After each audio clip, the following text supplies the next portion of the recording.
Momentos aí de tensão em Brasília, principalmente aí na cúpula do bolsonarismo, porque após a vitória do Trump, a Polícia Federal começou a acelerar os inquéritos golpistas aí para punir quem tentou dar golpe de Estado no Brasil. Ficou agora provado e comprovado que não prender quem tenta dar golpe de Estado acaba mal. Concorda ou não? Se você concorda aí que esse pessoal tem que ser preso, inscreva-se aqui no canal que a gente está lutando por isso, ó. Desde antes do Bolsonaro deixar a presidência, a gente já estava cobrando a prisão dele. Os Estados Unidos não prenderam os golpistas, só os perrapados foram presos.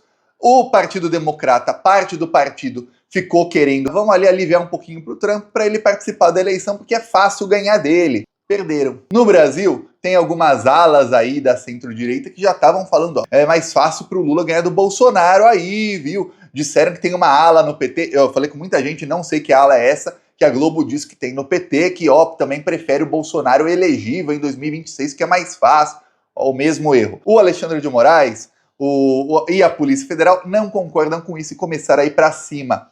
Hoje, nessa manhã aí, foram levados às pressas aí para a Polícia Federal um general e 2 coronéis, então 3 militares que tentaram dar golpe de Estado. O que acontece é o seguinte, eles foram convocados aí para depois, na segunda-feira chegou a intimação para eles, e aí, antes que eles pudessem falar, não vou, a Polícia Federal foi lá e falou, vocês têm que depor. Se vocês não deporem, vocês vão ser presos. Por quê? Porque os 3 foram indiciados pela pela Justiça Militar, por tentativa de golpe de Estado. E a Polícia Federal descobriu novas mensagens aí do entorno do Bolsonaro que mostram que esses 3 tentaram ali ajudar no golpe de Estado. Um desses é o general Newton. Esse general Newton era o assessor direto do general Arruda. Se você não lembra quem é o general Arruda, o Arruda era o chefe do exército no comecinho do governo Lula. E aí o Lula mandou ele tirar os acampamentos golpistas ali de Brasília e dos outros locais do Brasil, e esse general falou que não. Então o Lula demitiu e colocou o general Tomás Paiva, que estava ali dando discursos mais em prol da democracia, dizendo, ó, você pode aí gostar de qualquer candidato, mas perdeu, tem que defender a democracia, a gente está aqui para isso, para defender a democracia, não é para defender a ou B, não. E aí o Lula colocou o Tomás Paiva. Então o Arruda parece que deu ruim para ele, porque agora o assessor dele, que também é general, prestou depoimento hoje, a gente não sabe exatamente o que eles falaram para a Polícia Federal, mas a Polícia Federal os confrontou com mensagens que mostram que eles estavam ali confabulando golpe de Estado. Então, o chefe do Exército, que foi chefe do Exército por mais ou menos um mês, né, ele começou depois, no finalzinho do governo Bolsonaro, foi até a segunda semana do governo Lula.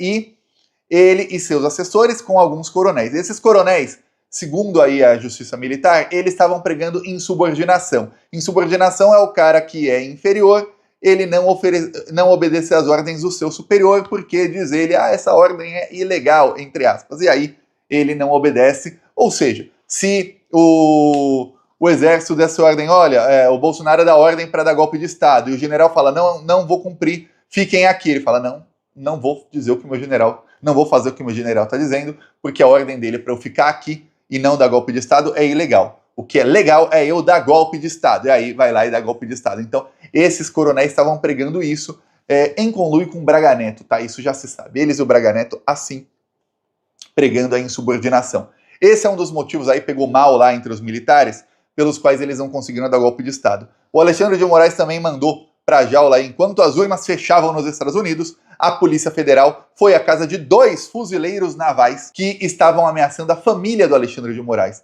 Eles mandaram e-mails aí para a filha do Alexandre de Moraes, mandaram e-mail aí para gente da família dele ameaçando, dizendo que sabiam da rotina deles, que iam matá-la, estuprá-la, etc, etc. Coisa horrível aí que eles estavam mandando para os familiares do Alexandre de Moraes. Teve um momento aí no meio desse ano em que o Alexandre até falou que, olha, é difícil, mas eu sei que vale a pena e tal, lutar pela democracia, mas foi a primeira vez que o Alexandre mostrou que ele estava meio cansado, sabe? Porque a gente, não é a gente que recebe, no caso eu recebo, mas acredito que nem 1% das ameaças que recebe o Alexandre de Moraes. Aí ele fica lá e quando você vê assim, os outros ministros do STF, tem o Flávio Dino, tá? Os outros, olha, junta tudo não dá um. Na hora que é para ir para cima de fascista e para cima da extrema-direita, não fazem nada. Nada. A Carmen Lúcia não serve pra porcaria nenhuma. O Luiz Fux muito mais atrapalha do que ajuda. O Dias Toffoli não serve até o momento pra nada. Só serviu o Dias Toffoli pra trair o Lula e não deixar o Lula ir no enterro do irmão, que era como um pai pra ele. Só pra isso, pra ser cruel. Só pra isso que serviu o Dias Toffoli até hoje. Usou aí Fachin, Fachin amigo da Lava Jato, Barroso, muita fala e pouca ação também, amiguinho da Lava Jato. Na hora, Thiago, mas as votações acabam 9-2, ou às vezes 11-0 aí contra os bolsonaristas.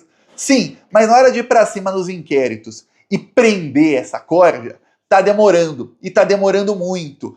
A Carmen Lúcia, presidente do TSE, ela deixou o Marçal, e olha, no caso do Marçal ela podia falar, tinha desculpa que alguns falavam, mas os casos do Marçal estão no TRE, não estão ainda no TSE, não.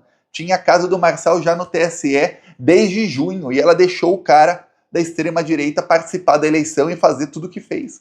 Impune, do começo ao fim. Aí o Alexandre fica, uma hora cansa, né? Só eu contra todo mundo e tal. E aí a família do Alexandre de Moraes sofreu aí ameaças. Vou mostrar aqui foto desse fuzileiro naval, né? Do bandido. Tem que mostrar a foto do bandido. Sofreu ameaças, demorou um pouco. Eu lembro que quando isso aconteceu, ou seja, foi antes da suspensão do Twitter, porque eu fiz post no Twitter mostrando ali o vídeo, falando, acionem o Alexandre de Moraes, e geralmente dá certo. Aí esse bandidão aqui, nem vou mostrar o vídeo dele novamente, ele acabou preso, ele e o irmão, eram dois aí fuzileiros navais, dois militares que já foram enjaulados. O que se espera agora, segundo aí fontes da imprensa, é que a Polícia Federal acelere aí o finalzinho do inquérito do golpe. Descobriram mais coisas, mas que acelerem para que os indiciamentos sejam feitos agora, ainda na primeira quinzena de novembro, e que o Procurador-Geral da República acelere as denúncias aí contra o Bolsonaro, para que vejamos aí no ano que vem, mais tardar, as prisões. Agora, opinião aqui do Thiago. Esperar o Trump ganhar a eleição. Aí vão esperar o Trump assumir e começar a fazer pressão de fora para tentar prender o Bolsonaro depois? É isso que vão fazer? Já era para ter prendido o bandido. Inclusive, era para ter aproveitado hoje que o Trump ganhou e só se fala disso, e prendido logo o Bolsonaro, prendido logo a cúpula, esses generais todos aí. E aí, o que se fala aí na imprensa é que tá ali uma movimentação nas casernas, porque alguns chefes aí do exército tentaram, alguns generais, né, tentaram entrar em contato com gente do STF para perguntar, olha, será que o general Heleno vai ser indiciado? Não tem como salvar o general Heleno, que eles estão apavorados com o indiciamento do general Heleno, porque o general Heleno, ele tem um parafuso a menos, isso a gente sabe desde faz muito tempo, e eles estão com medo que o general Heleno comece a abrir o bico de um monte de coisa que ele sabe para ver se ele sai da prisão, coisa que não tem nem a ver com golpe de Estado. O general Heleno está apavorado, com medo de ser preso daqui, seja 6 meses, 1 ano ou 2. Agora, com o depoimento de novos militares, esses novos militares eram principalmente ligados ao Braga Neto, isso é sabido. Porém, será que não era o general Heleno também? Tem algum motivo para o general Heleno estar com tanto pavor, e o que sai na imprensa é o pavor do general Heleno. Lembrando que ele e o Braga Neto, eles submergiram, saíram completamente da vida pública depois que deu errado ali o golpe de Estado e depois que teve operação de busca e apreensão na casa deles. Quando a Polícia Federal pegou os documentos e os celulares aí dos dois, aí acabou para os dois. Lembrando que na casa do general Heleno, a Polícia Federal pegou o documento, não é nem documento, foi escrito a próprio punho, pegou ali papéis em que ele escrevia a próprio punho qual seria o roteiro do golpe. O general Heleno tinha tudo isso, a próprio punho, quer dizer, não tem nem como ele falar que não, igual a minuta golpista, não, alguém me enviou isso aí, eu imprimi para ler, por isso estava em casa, esqueci de jogar fora. Não, no caso, ele mesmo escreveu, saiu da cabecinha de jirico dele, do general Heleno, escrever ali qual era o roteiro do golpe. Então tem aí esses escritos, então a situação cada vez pior. Agora, a Polícia Federal está terminando esse inquérito. Olha, eu vou falar, se eu falar, Thiago, que eu tô com 100% de confiança na Polícia Federal, eu vou estar mentindo. Sabe por quê? Como assim, Thiago, você não confia na instituição? Confio. Mas olha, o diretor-geral da Polícia Federal falou em dezembro do ano passado que a investigação do golpe acabaria no ano passado. Aí depois ele falou que de abril não passava. Aí depois ele falou que era em maio. Aí depois ele falou, não, o diretor-geral da Polícia Federal, então não sou eu, não é delegado falando, não é fonte anônima da imprensa. Estou falando do Andrei Passos, diretor-geral. Ele, voz dele, falando. Aí depois ele falou que ia ser em julho mais tardar. Aí depois ele disse, vai ter o período eleitoral, o Gonê, aí era uma fonte da imprensa citando ele, mas citando ele. Como o Gonê não vai denunciar ninguém, a gente vai indiciar só depois da eleição também. Aí, o que aconteceu? Passou a eleição. Aí, bom, é a primeira quinzena de novembro, só falta ele aparecer depois e falar, encontramos coisas novas, vai só para dezembro. Aí quando vê, fica aquela, aguarde, e vai passando o tempo. Então, a palavra hoje do diretor-geral aí da Polícia Federal, de que, olha, esses indiciamentos serão feitos aí até o dia tal, realmente não está dando para levar em conta. Eu vou acreditar na hora que sair o indiciamento. Mas também não adianta muito ele indiciar se o Procurador-Geral da República está dormindo em berço esplêndido e não faz as denúncias. Há quem diga que o Paulo Gonê esteja esperando o indiciamento aí do golpe de Estado para fazer as denúncias junto. Olha, se for isso, só sai ano que vem. Porque olha o tamanho do inquérito de golpe de Estado. 2 anos de inquérito, praticamente.